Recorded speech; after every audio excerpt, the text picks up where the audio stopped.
Pauvre Joseph. Tout s'écroule. Tout tourbillonne dans sa tête. Comment se sortir de cette impasse sans blesser Marie, qu'il aime profondément?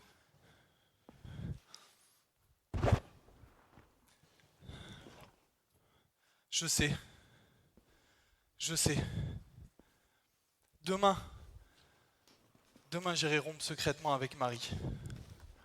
C'est le mieux à faire. Alors, après de longues heures de tourment, après réflexion et une grande fatigue, Joseph alla se coucher. Et il finit par s'endormir. Et c'est à ce moment-là que Joseph a fait un songe.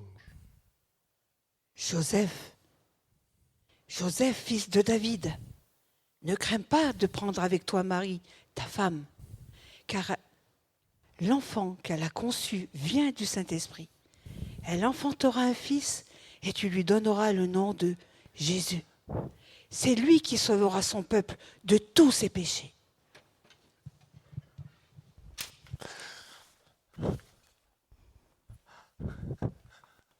C'était donc vrai? Dieu m'a parlé aussi? Je vais rejoindre Marie. Joseph fit ce que l'ange du Seigneur lui avait ordonné. Alors il a pris sa femme avec lui.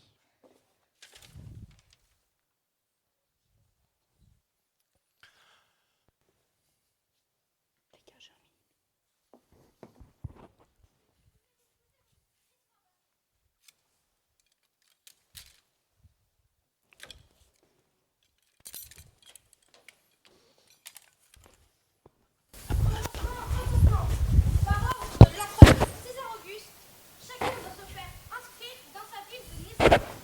L'inscription devra se faire avant la fin du mois. Pas d'exception. De lourdes amendes seront prévues pour ceux qui n'obéissent pas au temps.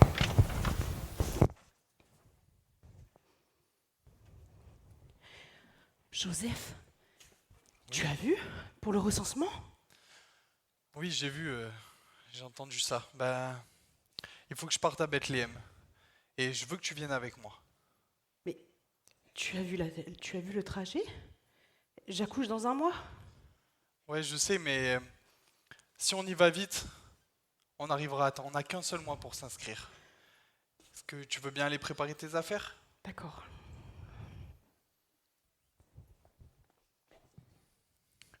Elohim. Elle a raison. Le bébé, elle est enceinte, c'est dangereux, le trajet. Comment on va faire?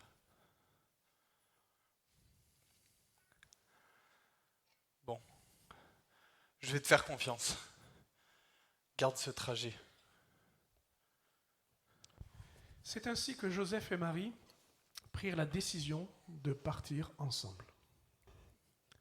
Joseph prit rapidement quelques affaires, quelques provisions, puis ils se mirent en chemin.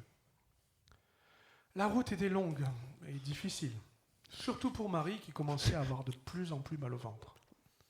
Pour faire les 160 kilomètres entre Nazareth et Bethléem, Joseph et Marie mirent 10 jours de marche, alors qu'en temps normal, ils auraient pu faire cela en 6 jours. Parfois, Marie pouvait s'asseoir sur un chariot qui prenait la même direction, mais les secousses lui faisaient horriblement mal. La dernière étape du voyage fut aussi la plus longue. Joseph était tellement inquiet pour Marie qu'il voulait absolument arriver à Bethléem le soir même. Quand, finalement, ils arrivèrent, il faisait déjà nuit. Regarde Marie, je vois une auberge là-bas. Tu t'installes ici. Bonsoir. Dites-moi, est-ce que vous auriez une chambre pour la nuit, s'il vous plaît? Désolé, vous arrivez trop tard. Ouais, je suis désolé, mais regardez ma femme, elle est enceinte, Mais elle est à bout de force. c'est On vient complet. d'un long trajet. C'est complet, c'est complet. Bon. Sarah, Oui. Oh, la pauvre. mais comment fait-on? Nous n'avons plus de place. On pourrait peut-être lui ouvrir les tables. Une étable? Non, Marie, c'est inconvenant, c'est le Fils de Dieu. Joseph, Qu'est-ce qu'il y a? j'ai perdu les os. Quoi? Elohim! Elohim! Joseph, il faut y aller. Le Elohim! bébé arrive. Aide-nous! Je crois qu'on n'a plus le temps de faire les difficiles. Hein.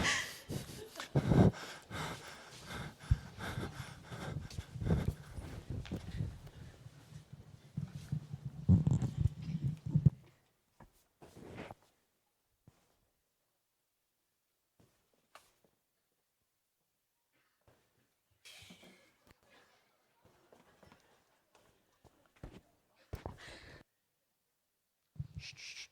Écoutez. J'entends un cri.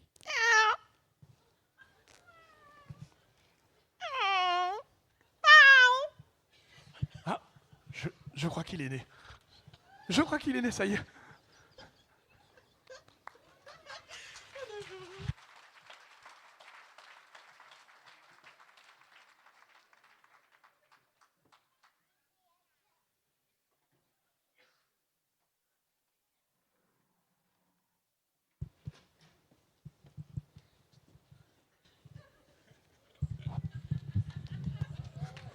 C'est bon, la sage-femme nous a dit que tout va bien. Tout est OK. Voilà. Je suis certain que vous nous avez déjà pardonné pour les petites imaginations, digressions du texte. Je ne peux pas dire qu'on l'a amélioré, pas du tout, mais on a voulu l'illustrer. C'est l'idée de l'illustration. D'accord? Donc, j'espère que vous comprenez le sens que nous avons donné à ce moment. Juste vous dire que ce que nous venons de raconter ici nous aide à mieux comprendre ce que Dieu veut nous dire. Pour les textes qui se référencent notamment à ce que nous venons de partager et qui sont là beaucoup plus vrais, hein, vous les trouvez dans l'évangile de Matthieu, notamment, dans les textes qui vous sont laissés dans notamment l'évangile de Matthieu. Et pendant que je vous parle, je cherche mon texte que je ne trouve pas. Super. Montrez-moi un peu, vous l'avez? Super. Alors ça va vous aider.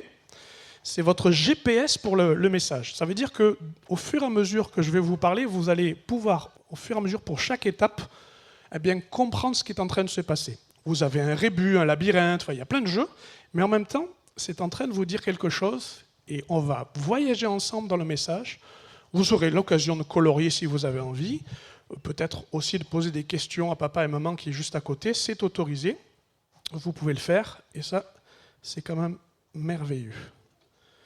Ce matin, ce que je voudrais vous dire, selon ce qui est écrit dans Matthieu, chapitre 1er et chapitre 2, dans les récits qui vous ont été rapportés, c'est que la venue de Jésus a montré les qualités d'un père comme Joseph. Il ne s'agit pas que Joseph soit plus important que Jésus ce matin. Ce n'est pas du tout ça. Ce n'est pas important que le père soit plus important que Joseph que Marie. Ce n'est pas du tout ça. Mais nous avons fait le choix ce matin de vous parler de la naissance de Jésus au travers du regard d'un père. Ça va ? Et c'est intéressant parce que quand on regarde la façon dont Jésus est arrivé, cela a montré les qualités de Joseph. Et la venue d'un enfant montre les qualités d'un père, ou de ce qu'il va devenir comme père. En effet, il fallait que Joseph soit juste pour respecter la loi, mais miséricordieux pour accepter aussi la situation de Marie, qui était plus que difficile à accepter. Il a fallu qu'il soit protecteur pour éviter le pire pour Marie et pour son enfant.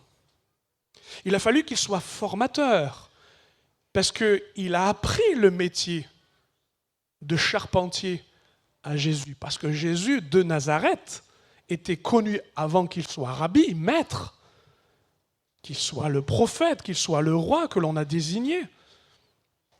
Il était charpentier de métier, et ce métier a été transmis par la connaissance et la pédagogie de Joseph. Ça va ? Il a été fiable, Joseph. Non pas qu'on va lui dresser une statue, il était fiable parce qu'il était là au moment de la crise. Et il a fallu qu'il soit fiable. Seulement, mes amis, ce matin, si vous lisez les textes, à part Matthieu 1 et 2, Joseph, ou dans quelques références de textes, Joseph disparaît assez rapidement dans le récit biblique. Et que, non, ce n'est pas seulement une grande figure de l'héroïsme de la foi, ce n'est pas un grand personnage, c'est simplement un personnage qui est, à un moment donné, qui apparaît et qui est mis en évidence par la naissance de Jésus. Or, bien que ce soit un père dont je viens de citer les qualités, et j'espère et prie que chaque père est de la même qualité, spirituel, juste et droit, mais aussi fiable dans les difficultés,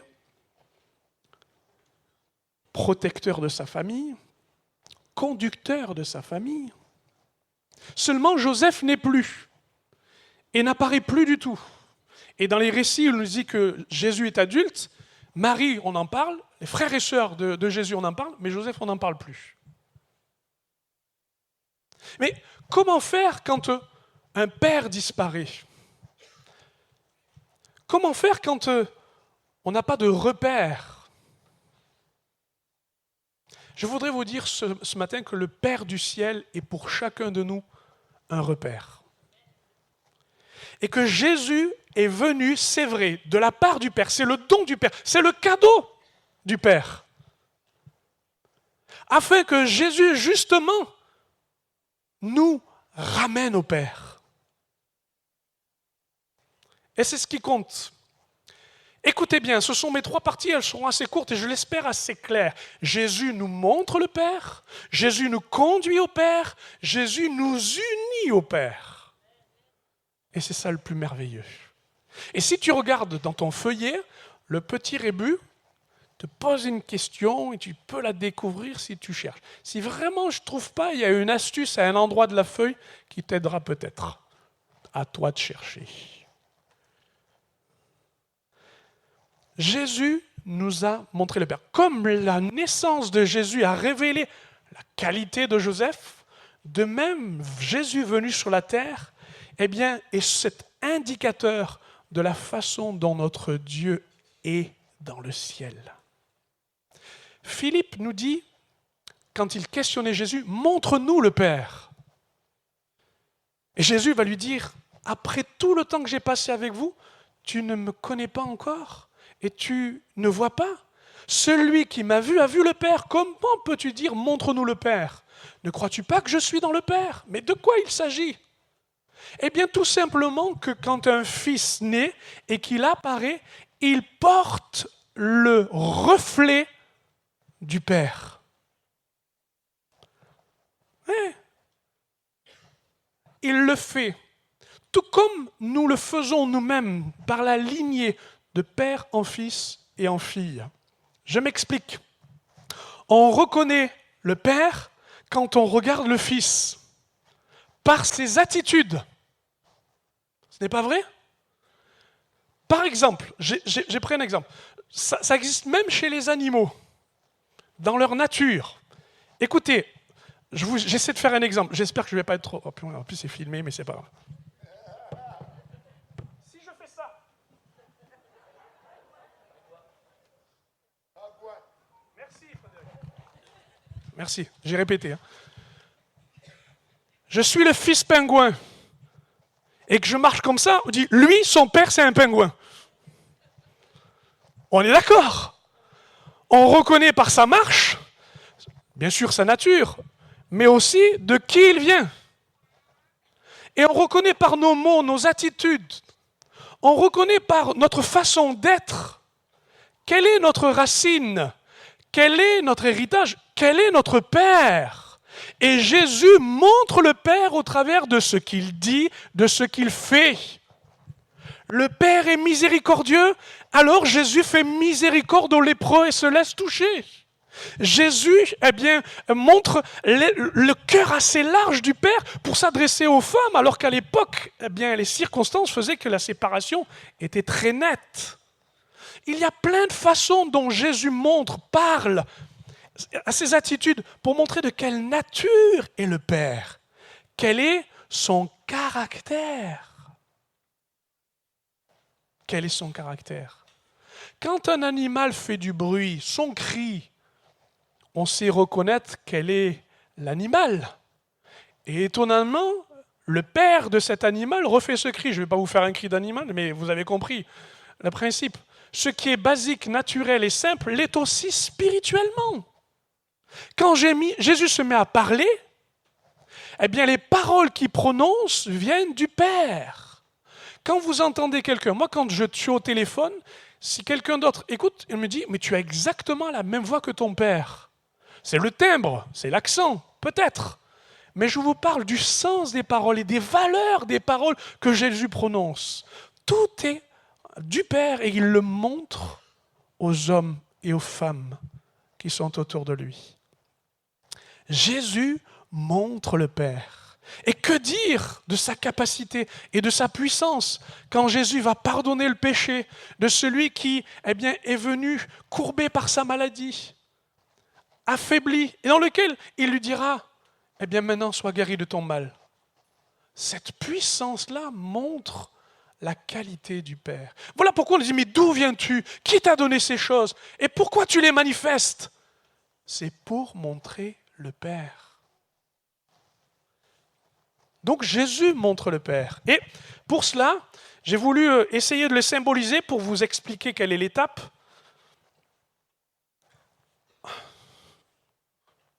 N'y voyez aucune offense vis-à-vis de l'œuvre de Jésus à la croix. Hein. C'est une illustration, d'accord? Jésus nous montre le Père.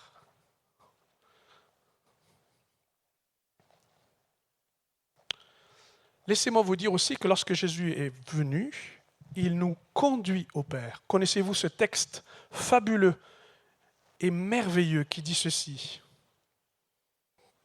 Thomas, tu ne sais pas où tu vas et tu ne connais pas le chemin.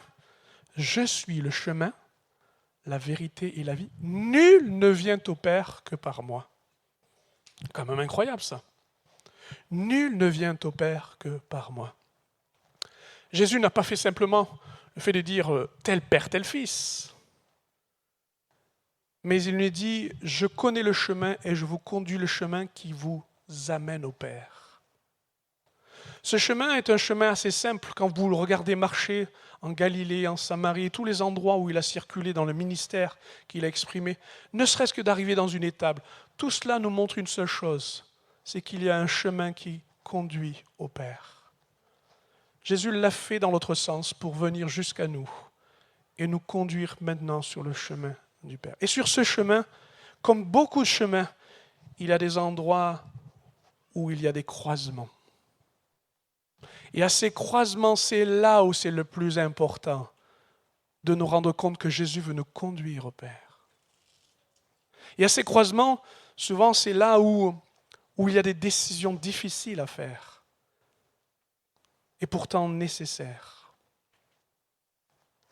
C'est à ces endroits-là, sur ce chemin, que l'on choisit soit la réconciliation avec le Père, soit l'autonomie, le contrôle et le pouvoir de sa propre vie. Jésus lui-même, mes amis, sur ce chemin, a vécu le tiraillement et la douleur de se dire « Est-ce que je fais la volonté du Père ?» ou si à un moment donné, je ne faisais pas peut-être la mienne. Là où il a dit, non pas ma volonté, mais ta volonté, malgré la douleur. Devant l'ombre de la croix qui se projetait à l'endroit de cette séparation qu'il devait vivre, il a préféré, écoutez-moi bien, Jésus a préféré, écoute bien, Jésus a préféré être orphelin pour que tu puisses être ramené au Père. Il a préféré être effectivement mis au banc des accusés, crucifié, séparés en disant « Mon Dieu, pourquoi m'as-tu abandonné ?» Pour que la place de l'orphelin, celui qui n'a pas de père, soit prise. Et que toi, tu n'aies plus la place d'être un orphelin, mais que tu prennes le chemin de la réconciliation, de l'abandon, du don de ta vie. Mon ami, le Père céleste n'a pas de fils et de filles terrestres. Il n'a que des fils et des filles célestes. Alléluia. Je n'ai pas dit qu'on est déjà dans le ciel.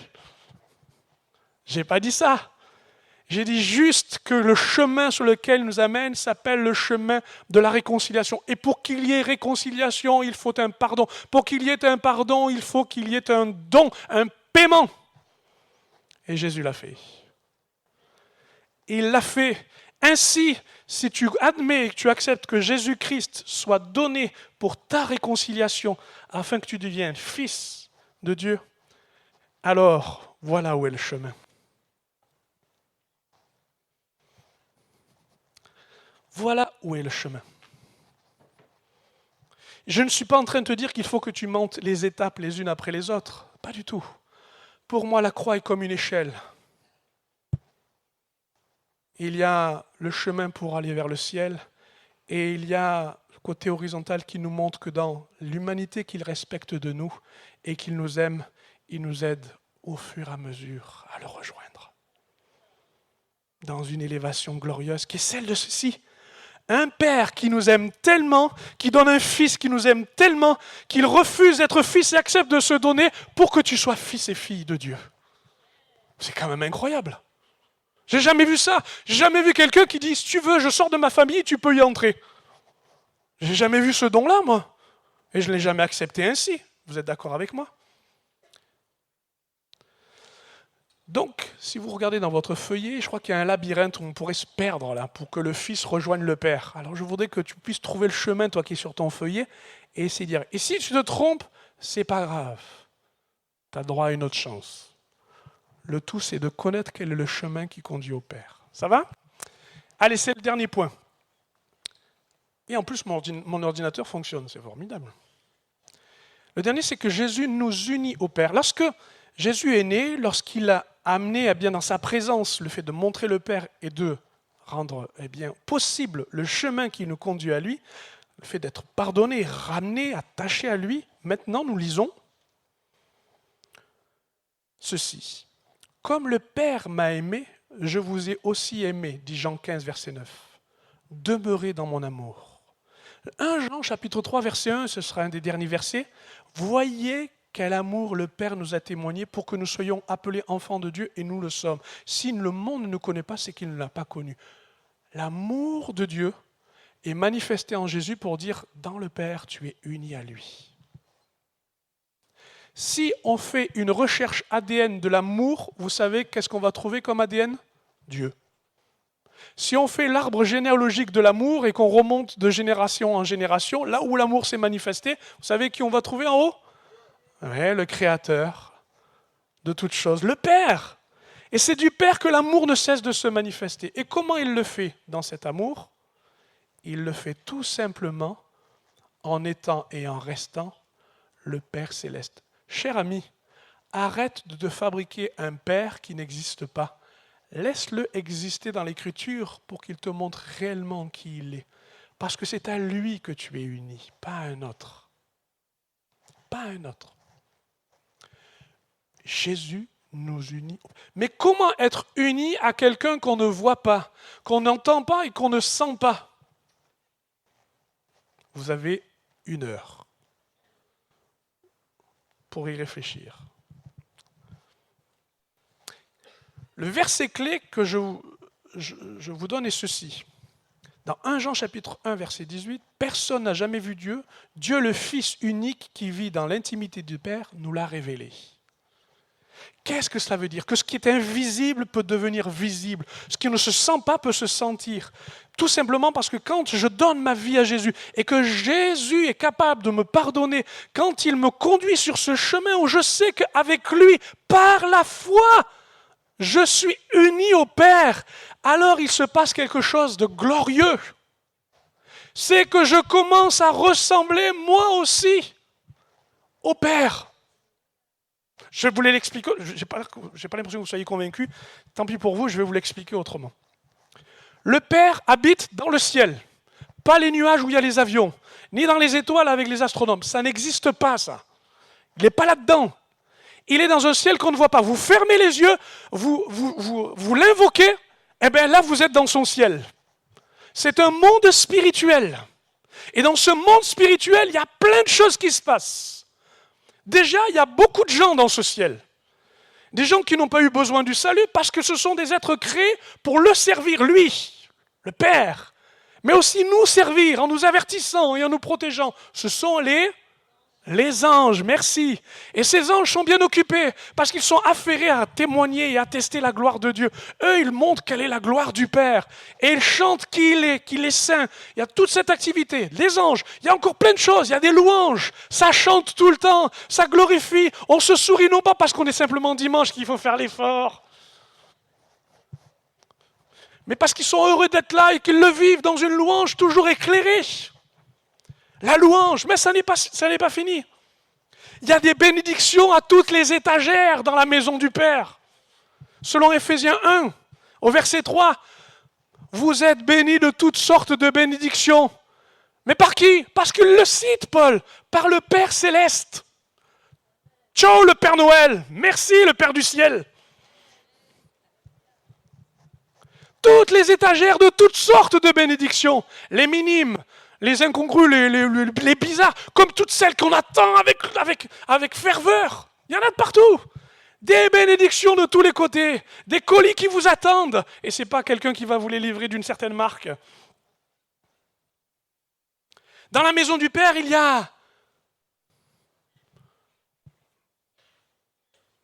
a ce que Jésus est en train de préparer pour toi. Ta place. Ta place non pas en tant que membre de notre Église, ta place en tant qu'enfant de Dieu. Ta place avec les anges. Alléluia. Avec la louange. Amen. Avec les bénédictions. Mais surtout, s'il y a tout ça, c'est bien, mais surtout qu'il y a un Père. Car Jésus, qui justement nous montre le Père, nous conduit au Père, et ensuite nous unit au Père. Vous savez ce qu'il fait? Il est à la droite du Père et il intercède pour nous afin que nous restions ses enfants et que nous demeurions enfants avec lui. Le Père parfait, le Père céleste continue de pardonner, de pourvoir, de donner son esprit afin que dans tout cela, on soit unis au Père.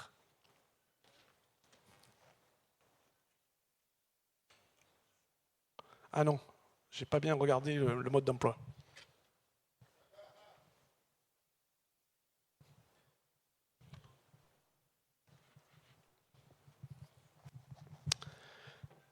Ces bras ne sont qu'un symbole, et elle nous dit qu'à la croix, nous sommes attirés et ramenés à une seule chose, unis à lui. En Christ, je suis au Père, et je reste dans le Père. Et pendant que j'invite mes amis à me rejoindre, si vous voulez bien, il y a un chant qui est intéressant, qui dit « Je cours vers le Père, je ne lui cacherai rien ». Alors, que Dieu soit béni, toi qui es ici, qui dis « J'ai eu un Père, et j'ai un Père, et j'aime mon Père, et ce Père-là a eu les qualités comme Joseph, de faire ce qu'il fallait faire ». Que Dieu soit béni. Mais le Père dont je te parle n'est pas le même. Et on ne peut pas idolâtrer ou glorifier son Père si on ne connaît pas le Père céleste. Je m'adresse peut-être à quelqu'un qui dit « Mais le mot Père vient chercher en moi qu'une seule chose, la colère. » Parce que c'est de l'absence, parce que c'est de la désillusion et de la déception. Eh bien, s'il te plaît, ce matin, laisse-le là où ça doit être. Le laisser enterrer où ça doit être enterré, dans la mort de ces choses qu'il faut abandonner. Et laisser une chance au Père du ciel de te prouver son amour et de t'attacher à lui. Il te montre, il te conduit et il s'unit à toi. Et puis enfin, s'il fallait m'adresser à vous, et mes propos sont déjà bien longs, je pense à à toute cette agitation que vivent certains. Agités, agités, agités. Ils sont toujours agités parce qu'ils veulent absolument plaire, absolument convenir à une attente qu'ils ne comprennent pas. C'est celui de savoir que quelqu'un va être satisfait de ce qu'ils font, mais ça suffit de se vendre à cet amour-là qui ne sert à rien. Les orphelins sont des mendiants de l'amour et de la reconnaissance. Le Père est déjà satisfait de qui on est et de ce qu'on devient, tout comme un père observe un fils. Et cette agitation, cette inquiétude ne sert à rien. Pourquoi quelques-uns au milieu de nous, et là je m'adresse aux adultes, pardon pour les enfants qui ne comprennent peut-être pas, oui encore, je m'en excuse. Pourquoi toujours cette inquiétude? Pourquoi toujours ce trouble de refuser que réellement et concrètement on soit aimé, comme si c'était une anomalie?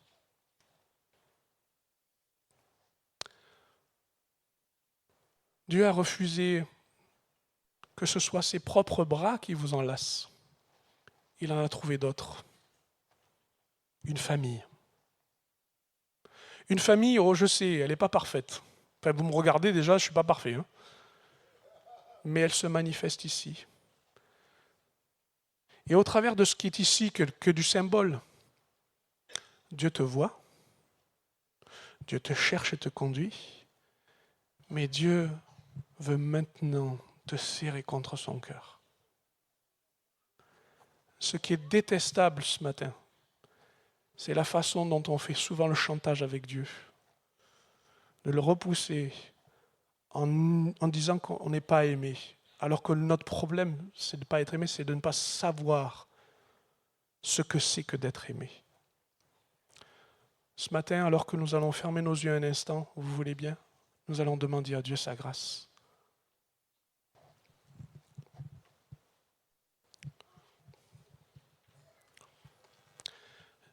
Je demande à chacun, alors qu'on est un peu dans la pénombre, de fermer ses yeux. Vous voulez bien? Je vais m'adresser à vous, mes chers enfants. Oui, c'est vrai. Parce que je vous aime tous. Voilà, pour chaque enfant qui est ici, Seigneur, je te prie, dans ma maladresse, une seule chose. Marque leur vie. Que Jésus ne soit pas simplement un ami, mais qu'il soit leur sauveur. Nous prions que le Seigneur Jésus les conduise dans la vie qu'ils vont avoir. Seigneur, montre, conduis et unis-toi à eux, je te prie. Dans leur innocence et dans leur enfance, sois leur joie, sois leur paix. Et que ce monde ne ravisse rien de leur vie, mais au contraire, ils embellissent le royaume de Dieu, au nom de Jésus. Je m'adresse à tous ceux et celles qui ont tellement de bonheur d'être dans une famille. Je veux te prier que dans cela, ton amour prouve qui tu es, au travers des liens d'amour, d'affection et d'unité. Mais je te prie pour les agités, les inquiets, ceux qui se mettent sous leur propre contrôle et luttent de toute leur force, afin qu'ils sachent que le Père du ciel les aime, et que parce que Jésus leur a été accordé, ne vivent dans leur cœur, alors maintenant ils sont en paix avec le Père du ciel.